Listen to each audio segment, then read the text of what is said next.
ये देख। अभी रुक, बहुत इंटेंस माहौल चल रहा है इधर। तो तुम नहीं बताओगे मास्क के पीछे कौन है? बबले, तुम्हें मालूम है इसके साथ क्या करना है? इसकी छाती पे सबसे छोटी वाली चिमटी मार दूं कि निप्पल में रोड़ दूं? नहीं नहीं बबले, हम लोग विलन्स हैं, राक्षस थोड़ी ना। एक काम करो, गोटा फोड़ दो इसका। कृषु, कृषु, मैं कृषु। Fantastic, fantastic. ना ना ना ना ना ना ना। क्या कर रहा है ये? मेरे को कुछ सही नहीं लग रहा। नहीं, जब भी मुझे दर्द होता है या अच्छा लगता है मैं यही करता हूँ। ये मेरा डिफॉल्ट फीचर है। ये सब हरकतें करने से तुम्हें कोई बचाने नहीं आ रहा है। मैं बचाऊंगा। क्या वो किसी की बूंद है? ओए, ठंड पै गई है। पापे तू मेरा हर खिलौना अपनी बूंद में क्यों ले लेता है? यार वो क्रिश वाला खिलौना मैं नया लेके आया था। हेलो हेलो, आवाज आ रही है? हेलो दोस्त, देखो मैं तुम्हारी बूंद से बात कर रहा हूँ। देखो यहाँ पे नेटवर्क बड़ा ही कम है, इसलिए मेरी बात ध्यान से सुनना। चुप चुप, बिल्कुल चुप। देखो दोस्त, मुझे नहीं पता मेरे पास कितना समय और बचा है, लेकिन क्या प्लीज तुम मेरे बीवी बच्चों को बोल दोगे कि मैं एक शानदार विलन की मौत मरा, ना कि ऐसे कोई अरे गहरे पाजी की बूंद में जाके। मेरे खिलौने जिंदा थे? अरे तू छोड़ ना, तू बता नहीं क्या बता रहा था? हाँ, तुझे पता है इस डिवाइस से हम किसी भी कार्टून में टेलीपोर्ट कर सकते हैं। पापे नहीं, नहीं पापे।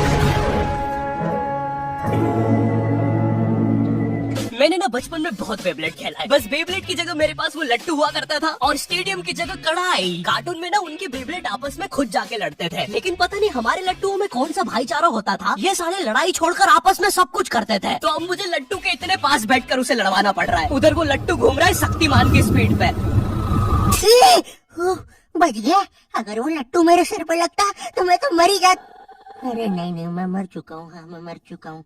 लगा था वो लट्टू मेरे सर पे। बेबलेट वाले शो में ना उनके बेबलेट से एक बीस्ट निकलता था, लेकिन हमारे 5 वाला लट्टू कोई बीस्ट नहीं निकालता था। ये अगर कुछ निकालता था तो वो बच्चों के मुंह से दांत या आंख, और कभी कभी तो चिंगारी भी निकल जाती थी। वो रोड पे जम से फेंक दो तो बीस्ट वाला फीलिंग देने के लिए हम बुलाते थे मोनू और बाबू को। देखो हम सबके बचपन में एक ऐसा दोस्त तो होता ही है जिसे देखकर हमेशा ऐसा लगता था कि ये सीमेंट के बोरे से उठ के आया है। पूरे समय उसके बालों से सरसों के तेल के हग्गापे की बदबू आती रहती थी। हाँ, यही दोनों थे मोनू और बाबू। ये दोनों बनते थे हमारे बेबलेट के बीस्ट। वैसे कायदे से तो इन दोनों को किसी तेलुगु पिक्चर में तेल और गू नाम के दैत्य या तो असुर बनना चाहिए था। खैर, तो ये दोनों लट्टू के पीछे बीस्ट बनकर लड़ाई करते थे। कभी कभी तो ये लोग अपने ही किसी गेम में बिजी रहते थे।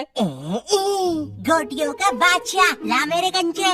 वो देख चिड़िया। किधर है चिड़िया? किधर है? कोई बात नहीं दोस्त, तुझे तो पता ही है, बाबू ऐसा ही है। तुम्हें पता है ना ये कितना जरूरी सामान है? वो देखो चिड़िया। किधर है? अरे किधर है चिड़िया? है साला, हमको झूठ बोला। तुम क्या देख रहे थे बे मोटे? आपको तो पता ही है सर, बाबू ऐसा ही है। तुम मेरी बीवी के साथ क्या कर रहे हो?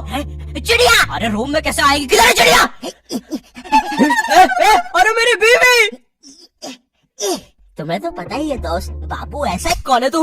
अब तू कौन है? मैं तुम्हारी पत्नी का तीसरा बॉयफ्रेंड, अपनी बारी का इंतजार कर रहा था। और बस मैं ही नहीं, हम सब अपनी बारी का इंतजार कर रहे थे। चलो, वो जा चुकी है। चला जाता।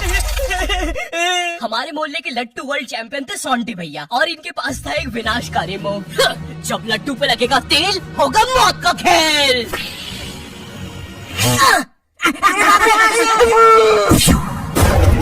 अगर एक बार वो लट्टू सोंटी भैया की बूंद में घुसा, फिर तो सोंटी भैया एक ही बार में पूरा मोहल्ला हरा देते थे। वैसे ये मूव बार बार करने के कारण सोंटी भैया के इंटरनल ऑर्गन डैमेज हो गए थे। देखो सोंटी, मुझे तुम्हें बताते हुए बड़ा बुरा लग रहा है, लेकिन जब मैं 5 साल का था, मेरा मामा मुझे बड़े बुरे तरीके से छूता था। और हाँ, तुम्हारे इंटरनल ऑर्गन्स में काफी गैप आ गया है, अब तुम कभी माँ नहीं बन सकते। हाँ मुझे पता है तुम पहले भी नहीं बनने वाले थे, लेकिन जस्ट इन केस। नहीं है कोई जस्ट नहीं है, ये जस्टिस इन द केस है। मेरी बीवी ने मुझ पर मारपीट का केस किया है। मेरा माँ बनने का सपना ही रह गया। वैसे तुम हॉस्पिटल में मोटरसाइकिल लेके क्यों खड़े हो? चलो निकल।